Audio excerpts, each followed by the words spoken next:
2025 को अगर गिरहन का साल कहा जाए तो ये गलत ना होगा, क्योंकि इस साल में 4 गिरहन जो हैं वो लग रहे हैं।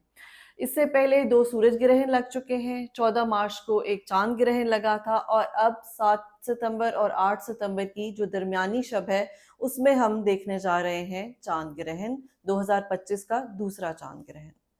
पिछले 3 ग्रहण और इस 7 सितंबर और 8 सितंबर की दरमियानी शब वाले ग्रहण में फ़र्क ये है कि वो तीनों ग्रहण पाकिस्तान में देखे नहीं जा सके थे, लेकिन ये वाला ग्रहण कंप्लीटली तौर पे, मुकम्मल तौर पे पाकिस्तान में देखा जा सकेगा, जो कि लाहौर, पेशावर, फैसलाबाद और इस्लामाबाद और कराची में भी देखा जाएगा।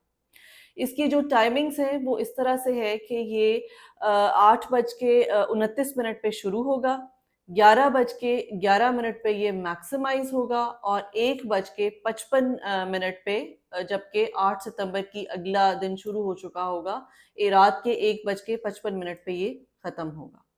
सो ये उसकी जो है वो सारी कंक्लूजन है जो कि उस दिन में आप चांद ग्रहण देखने वाले हैं। अब इससे रिलेटेड जो हमारी जो हामला ख़वातीन हैं उनको जब बहुत ज़्यादा अलर्ट किया जाता है, उनको बहुत ज़्यादा फ़िक्रमंद किया जाता है, तो उनको किस हद तक फ़िक्रमंद होना चाहिए, उनको क्या एहतियात करनी चाहिए, क्या इसमें कुछ सच्चाई है या नहीं है, इन सब को आज हम इस वीडियो में डिस्कस करेंगे। मैं हूं डॉक्टर सादिया मुमताज और आप देखने जा रहे हैं गायनी टॉक्स की वीडियो जो कि चांद ग्रहण पे मबनी है। मेरे पास पिछले दिनों क्लिनिक पे एक खातून आई और उन्होंने मुझे अपनी ये बहुत दुखी कहानी सुनाई कि उनको जब प्रेगनेंसी हुई तो वो फरवरी में हुई, यानी कि उनका प्रेगनेंसी टेस्ट फरवरी में पॉजिटिव आया और उनकी डिलीवरी होनी है नवंबर में। और उसने मुझे कहा कि मैं तो अपनी प्रेगनेंसी के 4 जो है वो गिरहन देख चुकी हूँ, तो मुझे बताएं कि मेरा जो बच्चा है वो कहाँ तक अफेक्ट होगा।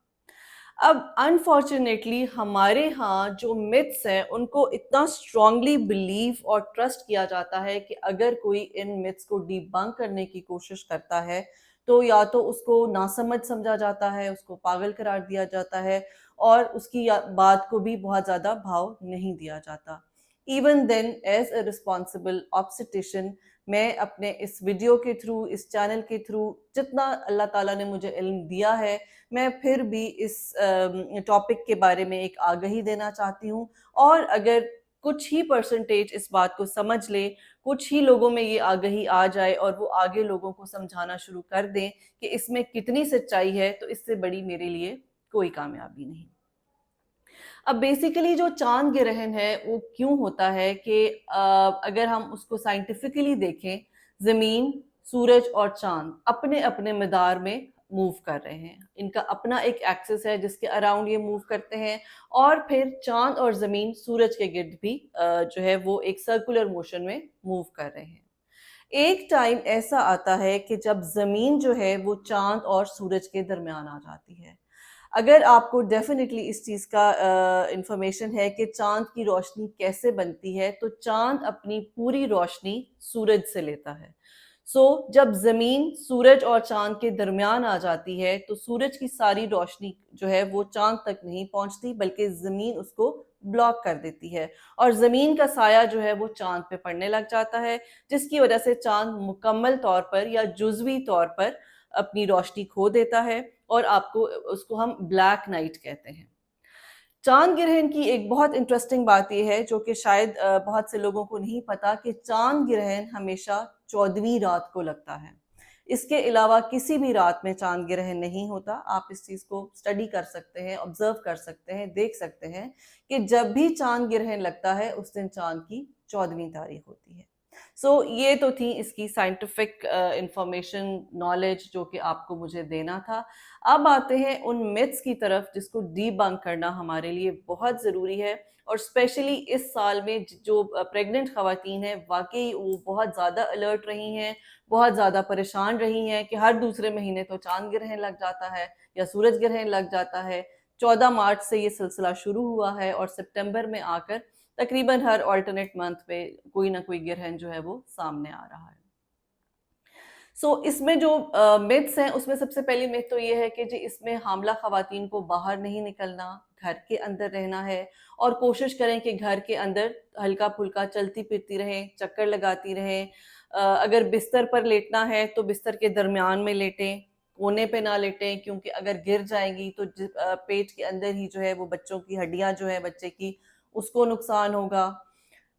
دوسری ایک اور کہا جاتا ہے کہ جو خواتین کچن میں کھانا پکا رہی ہیں اگر وہ حاملہ ہیں تو چاند گرہن کے ٹائم پہ وہ چھری یا کانٹے کا استعمال بالکل بھی نہ کریں۔ اسی طرح جو خواتین کپڑے سیتی ہیں، ٹیلرز ہیں، وہ کینچی کا، سوئی کا، ان چیزوں کا استعمال نہ کریں، کیونکہ بچے کا ہونٹ یا تالو جو ہے وہ کٹا ہو سکتا ہے، کوئی انگلی کٹی ہو سکتی ہے۔ اس ٹائم پہ باہر نہ نکلیں، کیونکہ اگر چاند کی جو گرہن کی وجہ سے جو شعاعیں نکل رہی ہیں اگر وہ حاملہ خاتون پر پڑیں گی تو بچے پہ کوئی نشان آ سکتا ہے، کوئی اب نارمیلٹی ہو سکتی ہے۔ آگ کے پاس نہ جائیں، کیونکہ گرہن کے ٹائم پہ آگ کے قریب جانے سے بچے کے جسم پہ کالا نشان پڑ سکتا ہے۔ اس کے علاوہ اگر چاند گرہن کے ٹائم پہ یہ ایک بہت ہی بڑی میتھ ہے جس کو میں آپ سے پلیز بہت گزارش کرتی ہوں کہ اس چیز کو غور سے سنیں، سمجھیں اور اس کو آگے شیئر کریں تاکہ میکسیمم لوگ اس چیز سے اویئر ہو سکیں کہ وہ بچے جو چاند گرہن کے پیریڈ کے دوران یا سورج گرہن کے پیریڈ کے دوران پیدا ہوتے ہیں کہ باہر گرہن لگا ہوا ہے اور ڈیلیوری ہو رہی ہے، تو ان میں کسی قسم کی نہ تو کوئی نیگیٹو انرجی ہوتی ہے، نہ ان میں کوئی ایول یا ڈیول جو ہے اس میں کوئی اثر ہوتا ہے، کوئی